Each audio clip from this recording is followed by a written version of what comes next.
ক্লাসে আমরা আলোচনা করেছিলাম এন্টারপ্রেনারশিপটা কি, এন্টারপ্রেনারশিপ মানেটা কি। তো সেটা আশা করি সবাই পেয়েছি। তো আজকে আমরা যে আলোচনা করব সেটা হচ্ছে about the roles of responsibilities of an entrepreneur. আমাদের এন্টারপ্রেনারশিপে এন্টারপ্রেনারের কী রোল রয়েছে, কি দায়িত্ব রয়েছে, কি ভূমিকা রয়েছে, সেটা আমরা আলোচনা করব। এন্টারপ্রেনারশিপ কখন সাকসেস হবে, প্রসেসটা আমার কখন সাকসেস হবে, যখন যে প্রসেসর, এক কথায় যে পার্সন যখন ঠিক থাকবে, তার সে দায়িত্ববান হবে, তার দায়িত্বগুলো সঠিকভাবে ফুলফিল করবে, তবেই না আমার প্রসেসটা সঠিকভাবে লিড করবে। আমার প্রসেসটা যদি সঠিকভাবে সম্পূর্ণ করতে হয় তাহলে তো আমার পার্সনটাকে দায়িত্বপূর্ণ হতে হবে। তাহলে সেটাই আমরা দেখব যে এন্টারপ্রেনারের কী রোল রয়েছে, এন্টারপ্রেনারশিপে কী কী রেসপন্সিবিলিটি রয়েছে, অ্যাজ এ এন্টারপ্রেনার তোমাকে কী কী করতে হবে, তোমার কী কী রেসপন্সিবিলিটি রয়েছে, কী কী রোল রয়েছে, সেটাই কিন্তু আজকে আমরা আলোচনা করব। কি আইডিয়েশন অ্যান্ড প্ল্যানিং। অবশ্যই একজন এন্টারপ্রেনারের ফার্স্ট যেটা ভূমিকা সেটা হচ্ছে আইডিয়া বের করতে হবে। তুমি কি করতে চাও, নতুনত্ব আইডিয়া করতে চাইবে। এখন প্রত্যেকেই আমরা ব্যবসা করি, প্রত্যেকেই কিছু করি। এইবার তুমি এই ব্যবসার মার্কেটে এমন তো নয় যে তুমি হয়তো সাপোজ তুমি বিরিয়ানির দোকান, যেটা আমরা বিগত ক্লাসে আলোচনা করছি, যে তুমি বিরিয়ানির দোকান দিচ্ছ, সেই ক্ষেত্রে এমন তো নয় যে আগে কোনো দিনই বিরিয়ানির দোকান ছিল না, তুমি ফার্স্ট দিচ্ছ, সেটা তো নয়। বিরিয়ানির দোকান তো আরও ছিল। তাহলে তুমি যখন এখন দিচ্ছ, তার মানে কি তোমাকে ইউনিক কিছু খুঁজতে হবে, একটু নতুনত্বভাবে তোমাকে অ্যারেঞ্জ করতে হবে, যাতে লোকজন তোমার সেই দোকানের দিকে ফোকাসটা দেয় বা তোমার এই ব্যবসার দিকে ফোকাসটা দেয়। তাহলে কি নতুন নতুন আইডিয়া বের করতে হবে, তার জন্য তোমাকে প্ল্যানিং করতে হবে, কিসের পর কী করবে না করবে। এই যে যেরকম আমরা দেখতে পাই বিভিন্ন যে নতুন নতুন রেস্টুরেন্ট ওপেনিং হয়, সেই ক্ষেত্রে দেখা গেলো কম্বো সেট পাওয়া যায়, যে এই 99-এ এই কম্বোটা পাওয়া যাচ্ছে, খুব ভালো কম্বোটা দারুণ টেস্ট খেতে। এই যে বিভিন্ন জিনিসগুলো পাওয়া যাচ্ছে, এগুলো কিন্তু এগুলোর মাধ্যমে কিন্তু প্রচার হচ্ছে। তাহলে তোমার মধ্যে কিন্তু সেই আইডিয়াটা থাকতে হবে, তোমাকে কিন্তু প্ল্যানিং করতে হবে, রোজ প্ল্যানিং করতে হবে, নতুন কিছু প্ল্যানিং করতে হবে।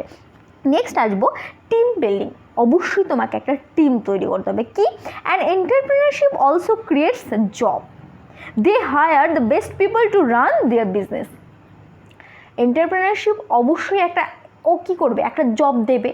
কারণ তুমি যখনই দোকান খুলবে, এবার তুমি কি চাইবে, তোমার দোকানে এমন কর্মচারী হোক যে তার এই সম্পর্কে অভিজ্ঞতা আছে বা সে এই বিষয়টা জানে। তুমি অবশ্যই, আমি সাপোজ আমি জানিই না বিরিয়ানি কি, বা আমি চিকেনই খাই না, বা আমি চিকেনের গন্ধই সহ্য করতে পারি না, তুমি নিশ্চয়ই আমাকে তোমার দোকানে নেবে না। কেন নেবে?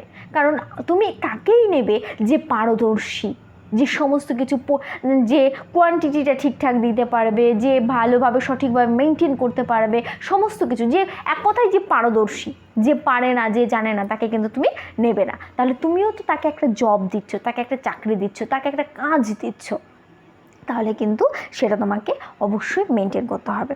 Financial management.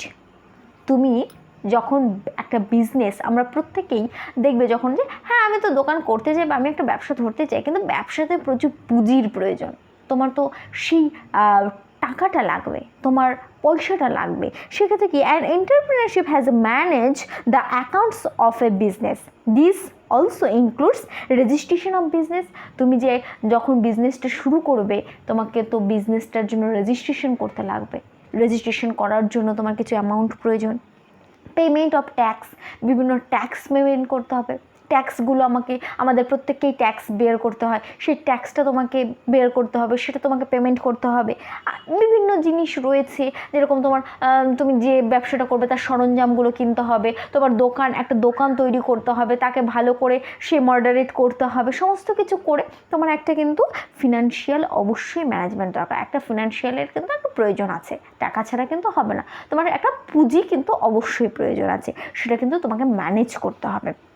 নেক্সট আছে জেনারেল ম্যানেজমেন্ট। কি জেনারেল ম্যানেজমেন্টে আমরা পাচ্ছি and entrepreneurship looks after day to day business to by ensuring the best quality work and product is reaching the customer always. আমরা প্রত্যেকেই জানি বর্তমানে দেখবে যে মানুষ কোয়ালিটি ভালো চায়, কোয়ান্টিটি কম হলেও চলবে, কিন্তু কোয়ালিটি ভালো হতে হবে। দেখবে যে দোকানে এখন আর মানুষ সেই নেই যে যা পেলাম তাই কিনে নিলাম, সবাই কোয়ালিটি ভালো চায়, ভালো কোয়ালিটি নেবো, অল্প খাবো কিন্তু ভালো খাবো, বা অল্প জিনিস কিনবো কিন্তু ভালো জিনিস কিনবো। তার জন্য তোমাকে কিন্তু এটা মাথায় রাখতে হবে যে আমার কোয়ান্টিটি যদি কমও হয়, কোয়ালিটিটা যেন ভালো হয়। আমি যে কাজটা করছি, যে দোকান দিচ্ছি বা যে বিজনেসই করি না কেন, তোমার যদি কোয়ালিটি ঠিকঠাক থাকে, তুমি যদি কোয়ালিটিটাকে মেনটেন করতে পারো, তোমার বিজনেস গ্রো করবেই। তোমার যদি বিজনেসের কোয়ালিটিটা কমা থাকে, তোমার প্রোডাক্ট যদি কম দামি হয়, সেটা কিন্তু বেশি দিন চলবে না। তোমার কোয়ালিটি প্রয়োজন। বর্তমানে মানুষ প্রত্যেকেই কোয়ালিটির ওপর ভরসা করে, নট কোয়ান্টিটি। কোয়ান্টিটি কেউই চায় না। হ্যাঁ, কোয়ান্টিটি চাই অবশ্যই। এবার দেখা গেলো তুমি কোয়ালিটি এত হাই করলে যে খুব সামান্য কোয়ান্টিটি হচ্ছে, সেই ক্ষেত্রেও কিন্তু একটা বিশাল মানে তোমার সেটাও ক্ষতি হবে। তোমার দুটোকে ম্যানেজ করে চলতে হবে। যেমন কোয়ান্টিটি থাকবে, তেমন কোয়ালিটিটাকেও কিন্তু বেস্ট করতে হবে, দুটোর দিকেই ম্যানেজ করতে হবে। নেক্সট হচ্ছে growth. An entrepreneur is constantly planning to growth there business. অবশ্যই যে এন্টারপ্রেনার, তাকে কিন্তু অলওয়েজ কী করতে হবে, তার বিজনেসটা কী করে গ্রো হয় সেই দিকেই কিন্তু চিন্তাভাবনা করতে হবে। সেই সমস্ত চিন্তাভাবনাই কিন্তু করতে হবে যে আমার বিজনেসটা এখন এই সিচুয়েশনে আছে, একে আরেকটু গ্রো করতে হবে, আরেকটু ডেভেলপ করতে হবে, আরও বড় করতে হবে। সবসময় কিন্তু এই প্ল্যানটা করতে হবে। এমন নয় আচ্ছা দোকান দিল, আচ্ছা যেভাবে চলছে চলুক, সেটা করলে কিন্তু তোমার প্ল্যানটা, তোমার যে বিজনেসটা, সেটা কিন্তু গ্রো করবে না। তাহলে তোমার বিজনেসটাকে যদি সঠিকভাবে গ্রো করতে হয়, নতুন নতুন কিছু প্ল্যান করতে হবে। যেরকম বিভিন্ন অফার দিতে হবে, বিভিন্ন সার্ভিস প্রোডাক্টে বিভিন্ন কিছু অ্যাড করতে হবে, বিভিন্ন অফার। যে আজকে হয়তো 15 অগাস্টের হিসাবে আজকে তোমাদের এই টাকা বা এই কম্বো সেট দেওয়া হচ্ছে, এই আজকের দিনের জন্য বরাদ্দ। এই যে বিভিন্ন অফারগুলো, এই অফারগুলোর মাধ্যমে কি হয়, তোমার প্রচারটা হবে, তোমার লোকজন আসবে। যখন আসবে তখন বলবে না এই যে টাকাটা কম আছে, একটু ট্রাই করে দেখি। যখন ট্রাই করবে, যখন সে দেখবে যে না কোয়ালিটি ভালো, সে কিন্তু তৃতীয়বার আবার আসবে। তো তার জন্য এই সমস্ত জিনিস কিন্তু আমাদের অবশ্যই একজন এন্টারপ্রেনার হিসাবে কিন্তু আমাদের মাথায় রাখতে হবে। কি আরেকবার জাস্ট পয়েন্টগুলো আমরা একটু আলোচনা করবো। আইডিয়েশন অ্যান্ড প্ল্যানিং, অবশ্যই তোমাকে প্ল্যানিংটা করতে হবে। টিম বিল্ডিং, অবশ্যই টিমটাকে মেনটেন করতে হবে, টিম তৈরি করতে হবে। ফিনান্সিয়াল ম্যানেজমেন্ট, অবশ্যই ফিনান্সিয়ালটা তোমাকে দেখতে হবে।